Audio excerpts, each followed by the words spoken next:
And this story is called To and Back Again. Part of what I am was shaped by my early life in Newton.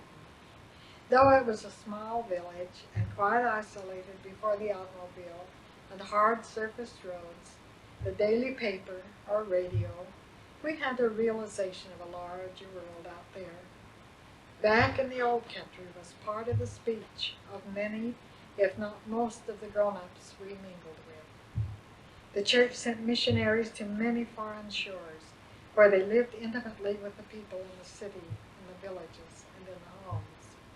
Papa had been home from spending 3 years in the Society Islands of the South Pacific, only 3 years before I was born, and he often entertained groups of children and grown-ups from school and church with his own tales of the South Pacific.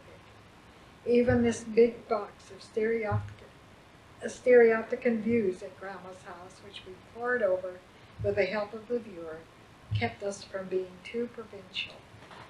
A few years ago, I visited the Garden of the Gods in Colorado Springs, Colorado.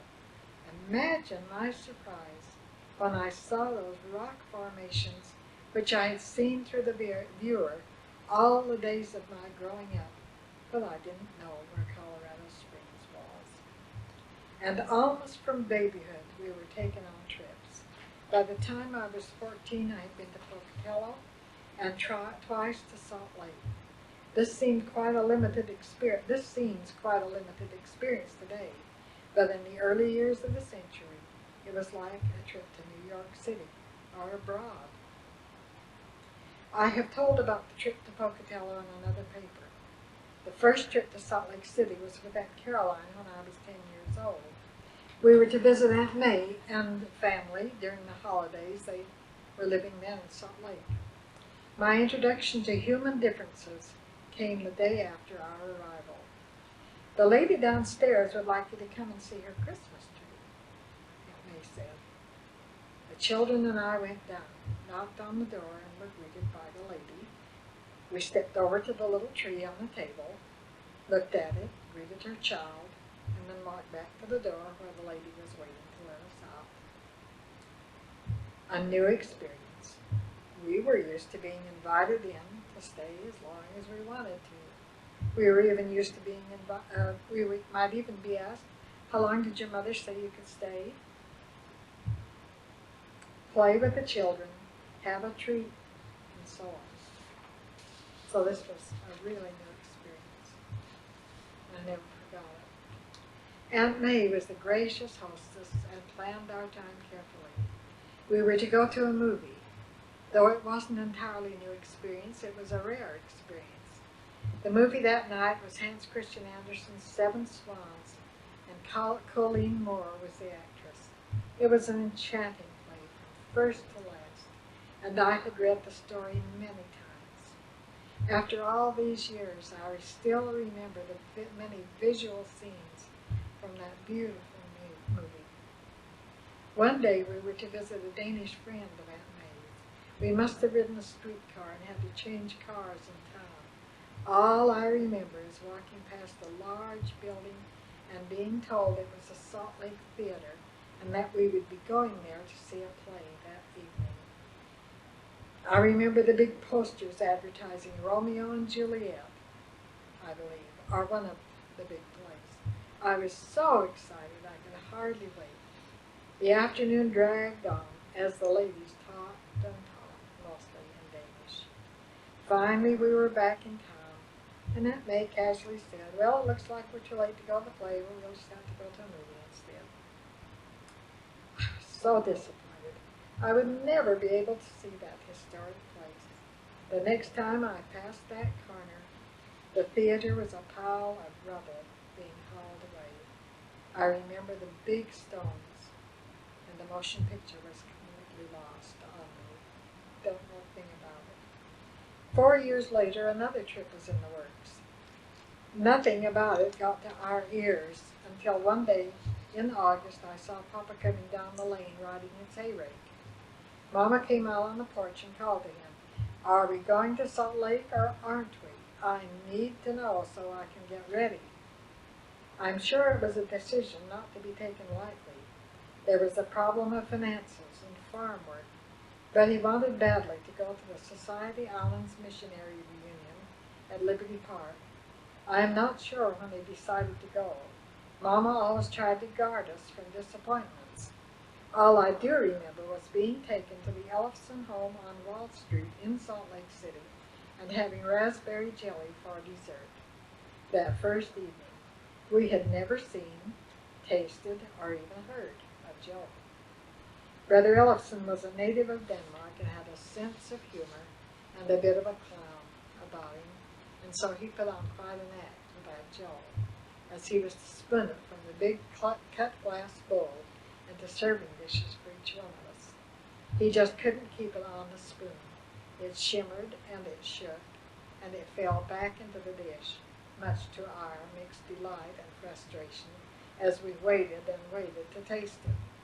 When we were finally served, it was a disappointment to me. It neither tasted like raspberries, nor jelly, nor that Mama made. It still is not one of my favorite foods. Kind of a little artificial. The luau at the park was another new experience as we watched those men, some dark-skinned natives and some white-skinned ex-missionaries, take the covering off the hot food from a hole in the ground, layers of burlap, branches with leaves on them, layer after layer, as the hot air rose. Finally, there were the potatoes and the other items, but I remember those great big whole salmon, perfectly cooked. Everything was put down the center of the table, steaming hot. I suppose we ate. I only remember one thing, and that was the big wooden barrel about 3/4 full of lemonade with big pieces of ice and lemon skins floating around on top, and the tin cups close by where everyone could help themselves to all they wanted. We were taking, I don't know where the raised eyebrow was that day. I think Mother was over nursing a baby or something, because I remember having all I wanted. Then one day we were taken to Salt Aire on the open cars. Was that the first time I had seen a merry-go-round and a Ferris wheel? The Ferris wheel frightened me. It was built out over the water and people were screaming as they rolled the cars. But the merry-go-round with the horses, the lights, the music was pure enchantment. Guess what we rode? I cried and put up a fuss when I found that we could only ride one thing, the Ferris wheel. It was bad as I thought it would be, and besides, Berta's hat blew off. Mama grabbed it just in time and put it under her and mashed it flat. It was time to catch the train. All I could do was look longingly back to that lovely merry-go-round. On Sunday we were taken to Temple Square. We stepped inside one of the open doors of the Tabernacle. A meeting was in progress, and a white-haired man was speaking. I didn't understand what he was saying until he shouted one word, "War!" Papa said his name was B.H. Roberts. 4 years later, I would understand him when he came to Brigham Young College to speak, and he became one of my favorite speakers. On Monday, we were again in town on Main Street in South Temple, watching the Desert News Press print the newspaper. The machinery was in the basement, and we could watch it from the sidewalk through the big windows just below us.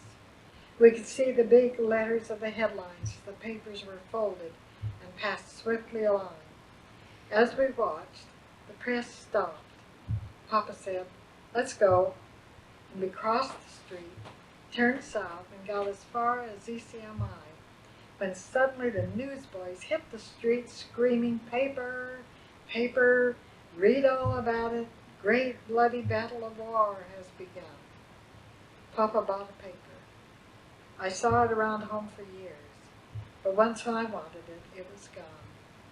Papa followed the progress of World War I. The United States entered April 6, 1917, and I remember another headline some years later. Lord God of hosts was with us not, and we forgot, and we forgot.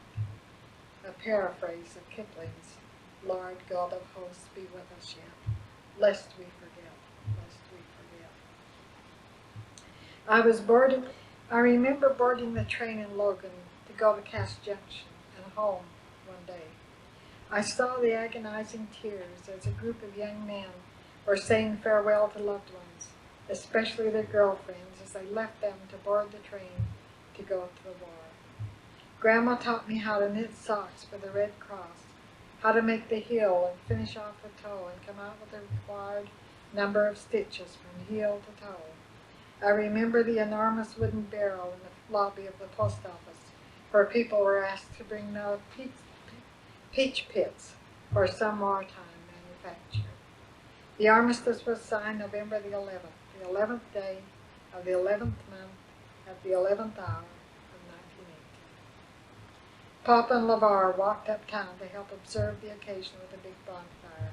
No public meetings were held because of the influenza epidemic. But back to Salt Lake and the trip there. All trips have to come to an end, and I must get us home. The only thing I remember about the return trip was the stop at Woods Cross. It was so hot on the train, and most windows were up. LeVar, with his brand new straw hat with a gray ribbon band around it, sat leaning with his head out the window when the train from the north zoomed by. It didn't stop. It sped right on past the station. When we caught our breath and looked out, there lay that nice new hat on the station platform, and our train was moving out. Can't someone do something?